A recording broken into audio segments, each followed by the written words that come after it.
Arahang bhayi anda sayam dugadang Amidang wiradang lalidang adulang Saranang dibaubatamang yamagang Dukhadang daranang panamami zinang Kaya alok chibi sudama Arahang bhayi anda sayam dugadang Amidang wiradang lalidang adulang Saranang dibaubatamang yamakang Dukhadang daranang panamami zinang Chakau bhabao Arahang bhayi anda sayang dugadang Amidang wiradang lalidang adulang Saranang dibaubatamang yamakang Dukhadang daranang panamami zinang Arahang Buddha Dhugo Kanyuro Mudaido Myaswa Phayago Panamami Shikho Ai Bhayi anda sayang Adun abayango Auno mudo myaswa phayago Panamami shikho ai Dugadang kauno zagago Hobyo dato myaswa phayago Panamami shikho ai Ngauka amidang wiradang lalidang adulang Amidang manai sin nai ni dago vyadi ha sido myaswa phayago Panamami shikho ai Wiradang kilida myu kino mudo myaswa phayago Panamami shikho ai Lalidang tinde tabbero mudo myaswa phayago Panamami shikho ai Adulang adumasido myaswa phayago Panamami shikho ai Gudadiya ajong Saranang dibaubatamang yamagang Ediosa Saranang ajin saranane Bizongno mudo myaswa phayago Panamami shikho ai Dibaubatamang Bondoma kileda nyi Ido myaswa phayago Tiga Dombo Bhawaga Bong Tibawa Bondoma Upadama Kilida Nyena Dibaubatamang Bondoma kileda nyi Ido myaswa phayago Panamami shikho ai Yamagang Yemi asong Dago vyari hanin Bizongno myaswa phayago Panamami shikho ai Nausong bara Dukhadang daranang panamami zinang Erimet Kauno doma Dukhadang chanago bizwan naino myaswa phayago Dukhaga chanago dang ligaro bizwan naine Dukhandaradi di dukhado Dukhadang chanago bizwan naino myaswa phayago Panamami shikho ai Daranang gugwe athaya phito myaswa phayago Panamami shikho ai Zinang mangabago aung nyino myaswa phayago Panamami shikho ai Aboya gathali takhau so lai paung Arahang bhayi anda sayang dugadang Amidang wiradang lalidang adulang Saranang dibaubatamang yamagang Dukhadang daranang panamami zinang Arahang bhayi anda sayam dugadang Amidang wiradang lalidang adulang Saranang dibaubatamang yamagang Dukhadang daranang panamami zinang Kaya alok chibi sudama Arahang bhayi anda sayang dugadang Amidang wiradang lalidang adulang สรนังปิบวุปาตมังยมกังทุกขาดังตรณังปนามามิสีนังจะเข้าพระเบาอรหังบหิอันดาสยังทุกดังอามิดังวิรตังลาลิดังอาดุดังสรนังปิบวุปาตมังยมกังทุกขาดังตรณังปนามามิสีนังอรหังบุโธทุกุขันยุโรมุไดโตမြတ်စွာဘုရားကိုပဏ္ဏမာမိရှိခိုးပါ၏ဗဟိအန္တဇယံအတွန်းအပါယံကိုအောင်တော်မူသောမြတ်စွာဘုရားကိုပဏ္ဏမာမိရှိခိုးပါ၏ဒုက္ကတံကောင်းသောစကားကိုဟောပြောတတ်သောမြတ်စွာဘုရားကိုပဏ္ဏမာမိရှိခိုးပါ၏နောက်ကအာမိတံဝိရဇံလာလိတံအာတုလံအာမိတံမနိုင်ရှင်နိုင်လိတကိုးပြာတိဟာရှိတော်မြတ်စွာဘုရားကိုပဏ္ဏမာမိရှိခိုးပါ၏ဝိရဇံကိလေသာမြူကင်းတော်မူသောမြတ်စွာဘုရားကိုပဏ္ဏမာမိရှိခိုးပါ၏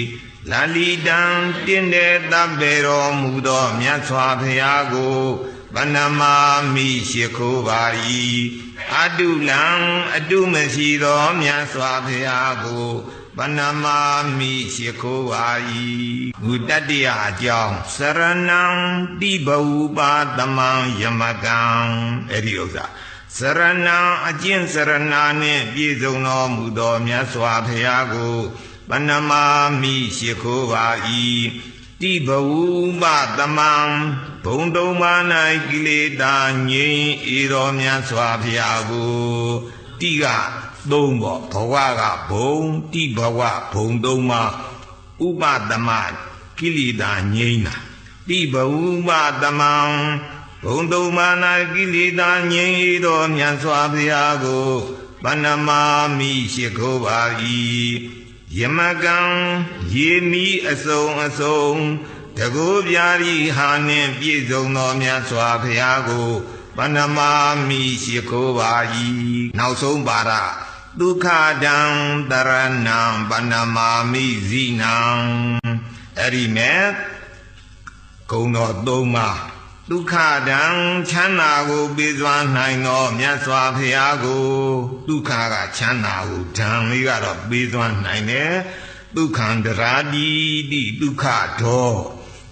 ဒုက္ခတံချမ်းသာကိုပေးစွာနိုင်သောမြတ်စွာဘုရားကိုပဏ္ဏမာမိရှိခိုးပါ၏တရဏံကိုယ်ွယ်အားထားရဖြစ်သောမြတ်စွာဘုရားကိုပဏ္ဏမာမိရှိခိုးပါ၏ဇိနံမင်္ဂပါကိုအောင်လုံးမြင်သောမြတ်စွာဘုရားကိုပဏ္ဏမာမိရှိခိုးပါ၏အပေါ်ကဂါထာလေးတစ်ခေါက်ဆိုလိုက်ပါအောင်အရဟံ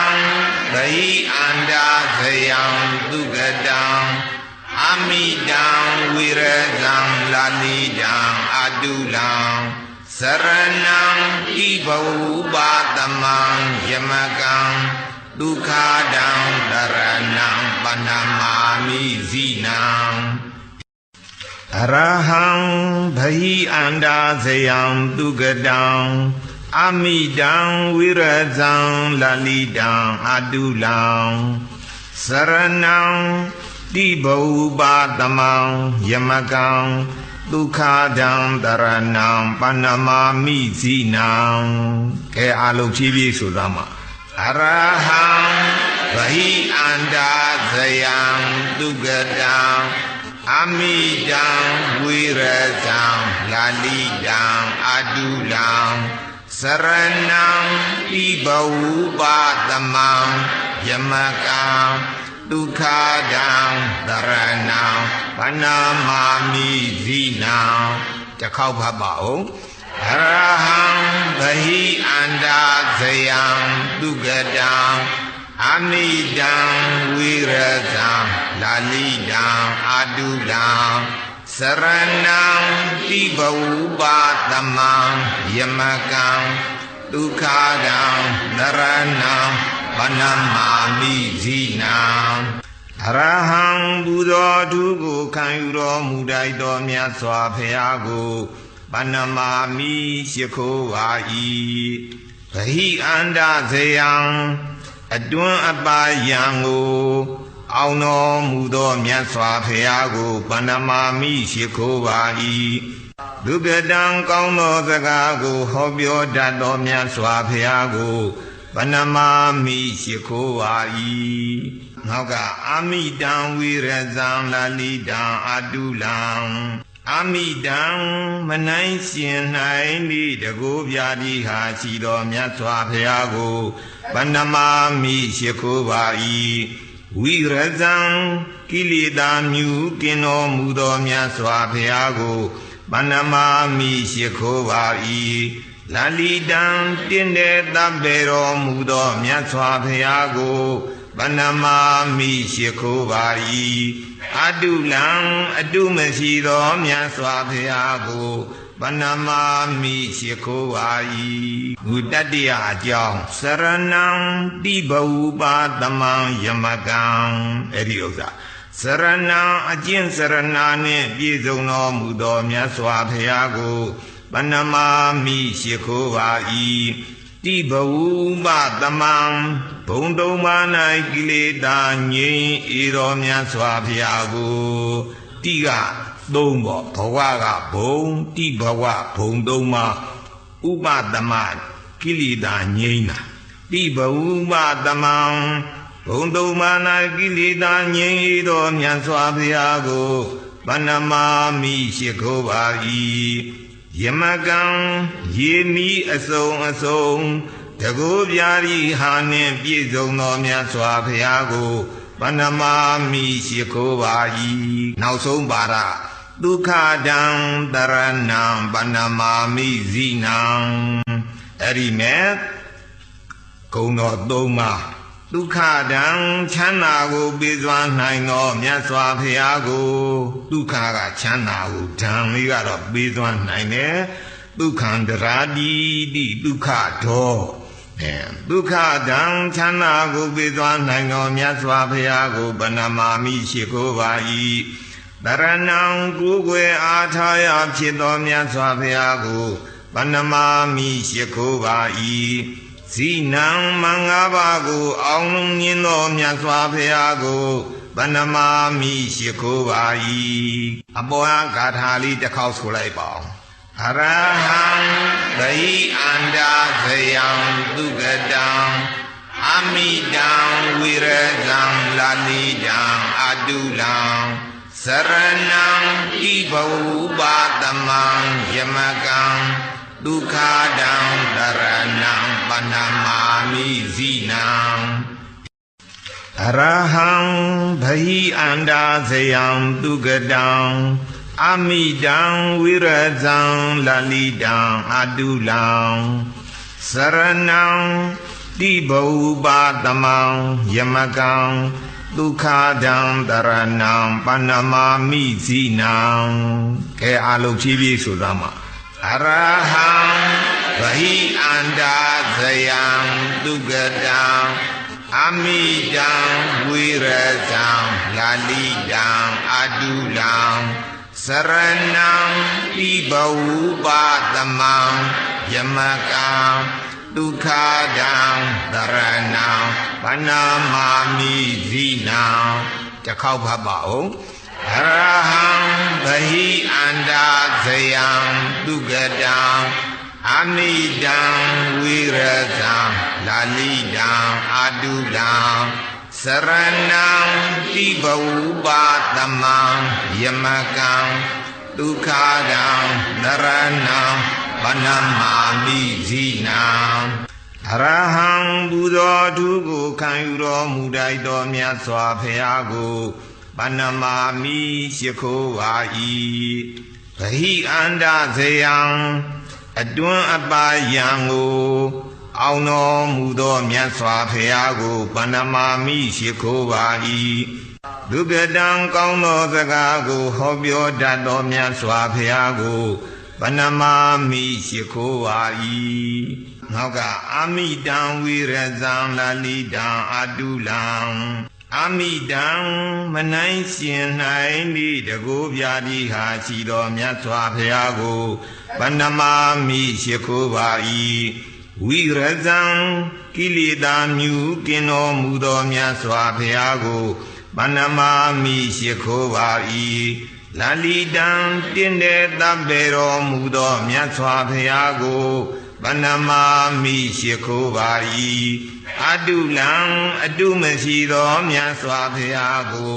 ဗန္နမာမိရှိခိုးပါ၏ဘုတ္တတရားအကြောင်းစရဏံတိဘဝပါသမံယမကံအဲ့ဒီဥစ္စာစရဏံအကျင့်စရဏနှင့်ပြည့်စုံတော်မူသောမြတ်စွာဘုရားကိုဗန္နမာမိရှိခိုးပါ၏တိဘဝပသမံဘုံတုံးပါ၌ကိလေသာငြိမ်းဤတော်မြတ်စွာဘုရားကိုတိကသုံးပေါ့ဘဝကဘုံတိဘဝဘုံတုံးပါဥပသမကိလေသာငြိမ်းတာတိဘဝပသမံဘုံတုံးပါ၌ကိလေသာငြိမ်းဤတော်မြတ်စွာဘုရားကိုဗန္နမာမိရှိခိုးပါ၏ယမကံရေမီအစုံအစုံတကိုးပြာရီဟာနှင့်ပြည့်စုံသောမြတ်စွာဘုရားကိုဗန္နမာမိရှိခိုးပါ၏နောက်ဆုံးပါရဒုက္ခတံတရဏံဗန္နမာမိဇိနံအဲ့ဒီမဲ့ဂုံတော်သုံးပါးဒုက္ခတံချမ်းသာကိုပေးစွာနိုင်သောမြတ်စွာဘုရားကိုဒုက္ခကချမ်းသာကိုဓမ္မလေးကတော့ပေးစွာနိုင်တယ်ဒုက္ခံတရာတိတိဒုက္ခတော်ဒုက္ခတံချမ်းသာကိုပေးစွာနိုင်သောမြတ်စွာဘုရားကိုဗန္နမာမိရှိခိုးပါ၏တရဏံကိုယ်ွယ်အားထားရဖြစ်သောမြတ်စွာဘုရားကိုဗန္နမာမိရှိခိုးပါ၏ဇိနံမင်္ဂပါကိုအောင်လုံးမြင်သောမြတ်စွာဘုရားကိုဗန္နမာမိရှိခိုးပါ၏အပေါ်ကဂါထာလေးတစ်ခေါက်ဆိုလိုက်ပါအောင်အရဟံဗိအန္တာဇယံသုကတံအမိတံဝိရဇံလာလိတံအတုလံစရဏံတိဘဝပသမံယမကံဒုက္ခတံတရဏံဗန္နမာမိဇိနံအရဟံဗိအန္တာဇယံသုကတံအမိတံဝိရဇံလာလိတံအတုလံစရဏံတိဘဝပသမံယမကံဒုက္ခတံတရဏံဗန္နမာမိဇိနံကဲအလုံးဖြည်းဖြည်းဆိုသားမှာအရဟံဗိအန္တာဇယံသုကတံအမိတံဝိရဇံလာလိတံအတုလံစရဏံတိဘဝပသမံယမကံဒုက္ခတံတရဏံဗန္နမာမိဇိနံတစ်ခေါက်ဖတ်ပါဦးအရဟံဗဟိအန္တာဇယံသုကတံအမိတံဝိရဇံလာလိတံအတုလံစရဏံ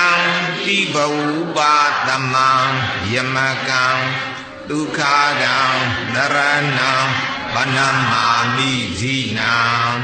အရဟံဘုသောသူကိုခံယူတော်မူတိုက်တော်မြတ်စွာဘုရားကိုဗန္နမာမိရှိခိုးပါ၏ဗဟိအန္တဇယံအတွန်းအပါယံကိုအောင်တော်မူသောမြတ်စွာဘုရားကိုဗန္နမာမိရှိခိုးပါ၏ဒုက္ကတံကောင်းသောစကားကိုဟောပြောတတ်သောမြတ်စွာဘုရားကိုဗန္နမာမိရှိခိုးပါ၏နောက်ကအာမိတံဝိရဇံလာလိတံအတုလံအာမိတံမနိုင်ရှင်နိုင်ဤတကိုးပြာတိဟာရှိတော်မြတ်စွာဘုရားကိုဗန္နမာမိရှိခိုးပါ၏ဝိရဇံကိလေသာမြူကင်းတော်မူသောမြတ်စွာဘုရားကိုဗန္နမာမိရှိခိုးပါ၏လာလိတံတင်းတဲ့တပ်ပေတော်မူသောမြတ်စွာဘုရားကိုဗ ဗန္နမာမိရှိခိုးပါ၏အတုလံအတုမရှိသောမြတ်စွာဘုရားကိုဗန္နမာမိရှိခိုးပါ၏ဘုတတ္တယအကြောင်းစရဏံတိဘဝပါတမံယမကံအဲ့ဒီဥစ္စာစရဏံအကျင့်စရဏနှင့်ပြည့်စုံတော်မူသောမြတ်စွာဘုရားကိုဗန္နမာမိရှိခိုးပါ၏တိဘဝပတမံဘုံတုံမာ၌ကိလေသာငြိမ်းဤတော်မြတ်စွာဘုရားကိုတိကသုံးပေါ့ဘဝကဘုံတိဘဝဘုံတုံမာဥပတမကိလေသာငြိမ်းတာတိဘဝပတမံဘုံတုံမာ၌ကိလေသာငြိမ်းဤတော်မြတ်စွာဘုရားကိုဗန္နမာမိရှိခိုးပါ၏ယမကံရေမီအစုံအစုံတကူပြာရီဟာနှင့်ပြည့်စုံသောမြတ်စွာဘုရားကိုဗန္နမာမိရှိခိုးပါ၏နောက်ဆုံးပါရဒုက္ခတံတရဏံဗန္နမာမိဇိနံအဲ့ဒီမဲ့ဂုဏ်တော်သုံးပါးဒုက္ခတံချမ်းသာကိုပေးစွာနိုင်သောမြတ်စွာဘုရားကိုဒုက္ခကချမ်းသာကိုဓမ္မလေးကတော့ပေးစွာနိုင်တယ်ဒုက္ခံတရာတိတိဒုက္ခတော်ဒုက္ခတံချမ်းသာကိုပေးစွာနိုင်သောမြတ်စွာဘုရားကိုဗန္နမာမိရှိခိုးပါ၏တရဏံကိုယ်ွယ်အားထားရဖြစ်သောမြတ်စွာဘုရားကိုဗန္နမာမိရှိခိုးပါ၏ဇိနံမင်္ဂပါကိုအောင်လုံးမြင်သောမြတ်စွာဘုရားကိုဗန္နမာမိရှိခိုးပါ၏အပေါ်ဂါထာလေးတစ်ခေါက်ဆိုလိုက်ပါဦးအရဟံဗိအန္တာဇယံသုကတံအမိတံဝိရဇံလာလိတံအတုလံစရဏံဣဘဝပါတမံယမကံဒုက္ခတံတရဏံဗန္နမာမိဇိနံအရဟံဗိအန္တာဇယံသုကတံအမိတံဝိရဇံလာလိတံအတုလံစရဏံတိဘဝပါတမံယမကံဒုက္ခတံတရဏံဗန္နမာမိဇိနံကဲအလုံးဖြည်းဖြည်းဆိုသားမှာအရဟံဗဟိအန္တာဇယံသုကတံအမိတံ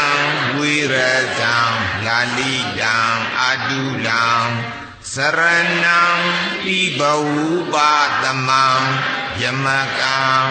ဒုက္ခတံတရဏံဗန္နမာမိဇိနံတစ်ခေါက်ဖတ်ပါဦးအရဟံဗဟိအန္တာဇယံသုကတံအမိတံဝိရဇံလာလိတံအတုလံစရဏံတိဘဝပါတမံယမကံဒုက္ခတံတရဏံ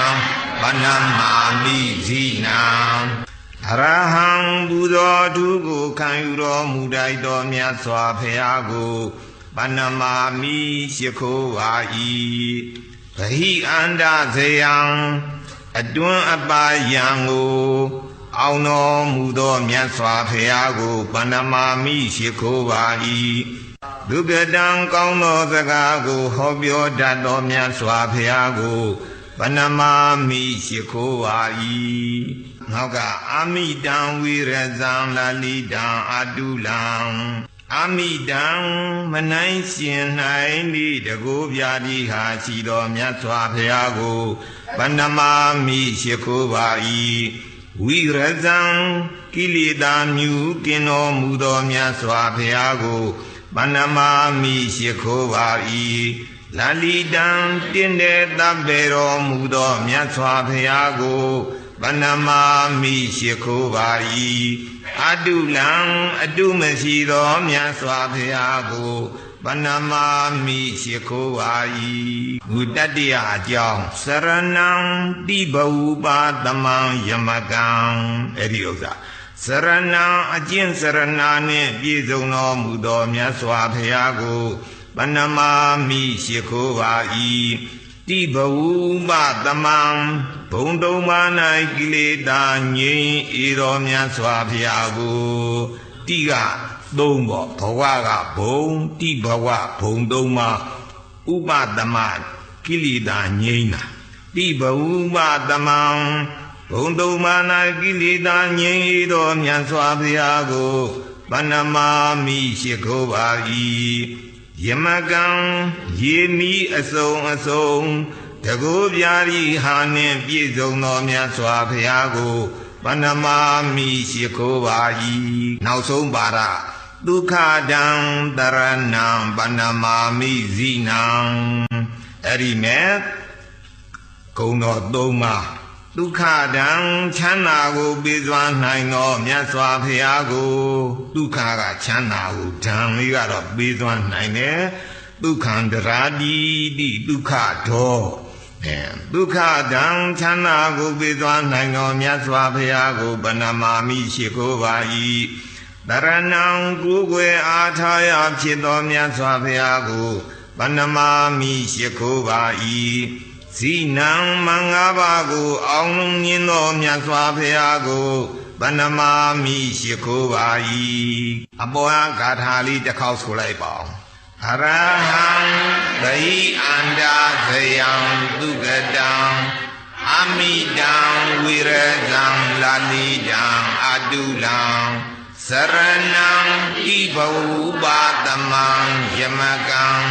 ဒုက္ခတံတရဏံဗန္နမာမိဇိနံအရဟံဗိအန္တာဇယံသုကတံအမိတံဝိရဇံလာလိတံအတုလံစရဏံတိဘဝုပါသမံယမကံဒုက္ခတံတရဏံဗန္နမာမိဇိနံကဲအလုံးဖြည်းဖြည်းဆိုသားမှာ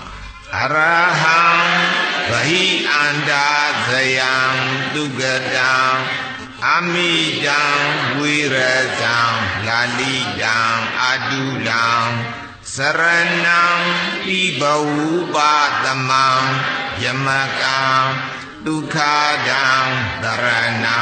ဗန္နမာမိဇိနံတစ်ခေါက်ဖတ်ပါဦးအရဟံဗဟိအန္တာဇယံဒုက္ကတံအမိတံဝိရဇံလာလိတံအတုလံစရဏံတိဘဝုပါသမံယမကံဒုက္ခတံတရဏံဗန္နမာမိဇိနံအရဟံဘုသောသူကိုခံယူတော်မူတတ်သောမြတ်စွာဘုရားကိုဗန္နမာမိရှိခိုးပါ၏ဗဟိအန္တာဇယံအတွန်းအပါယံကိုအောင်တော်မူသောမြတ်စွာဘုရားကိုဗန္နမာမိရှိခိုးပါ၏ဒုက္ကတံကောင်းသောစကားကိုဟောပြောတတ်သောမြတ်စွာဘုရားကိုဗန္နမာမိရှိခိုးပါ၏နောက်ကအာမိတံဝိရဇံလာလိတံအတုလံအာမိတံမနိုင်ရှင်နိုင်လိတကောပြာတိဟာရှိတော်မြတ်စွာဘုရားကိုဗန္နမာမိရှိခိုးပါ၏ဝိရဇံကိလေသာမြူကင်းတော်မူသောမြတ်စွာဘုရားကို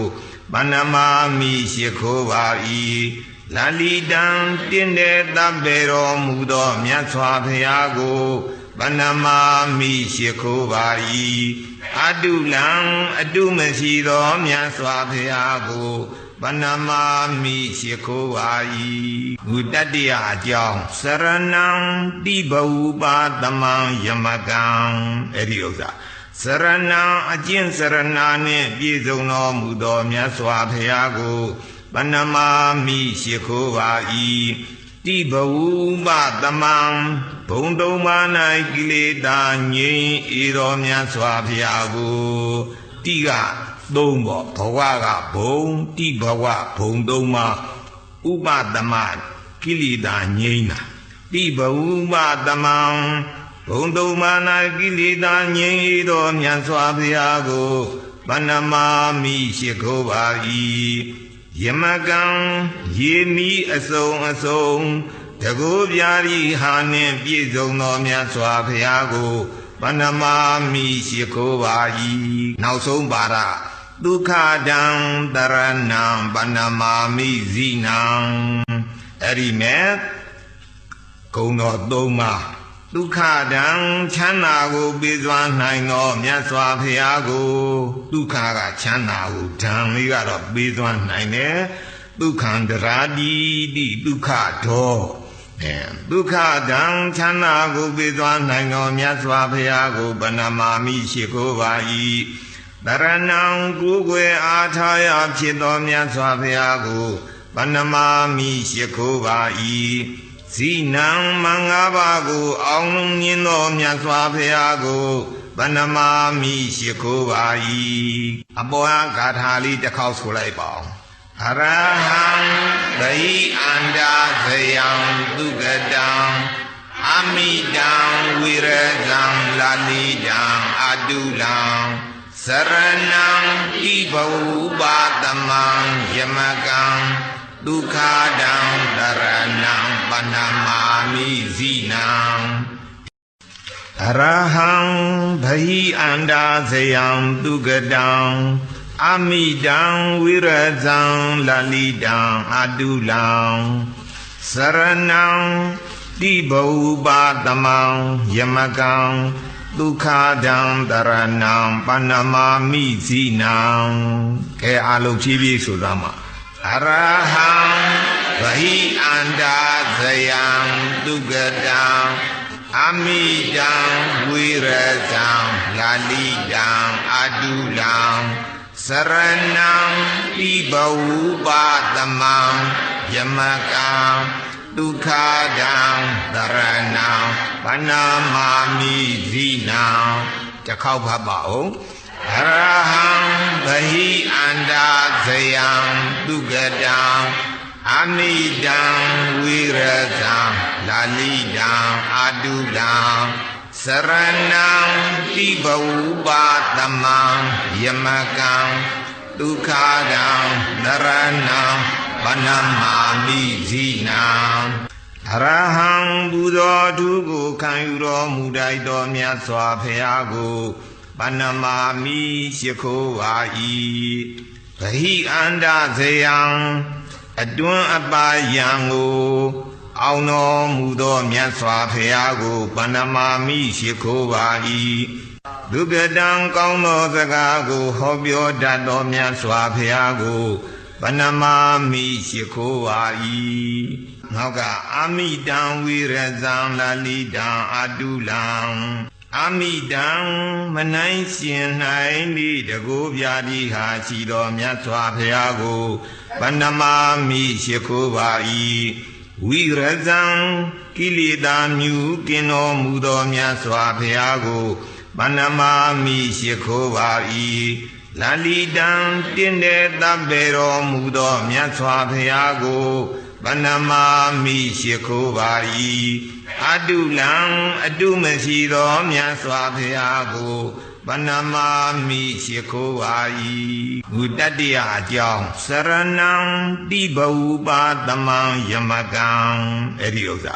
စရဏံအကျင့်စရဏနှင့်ပြည့်စုံတော်မူသောမြတ်စွာဘုရားကို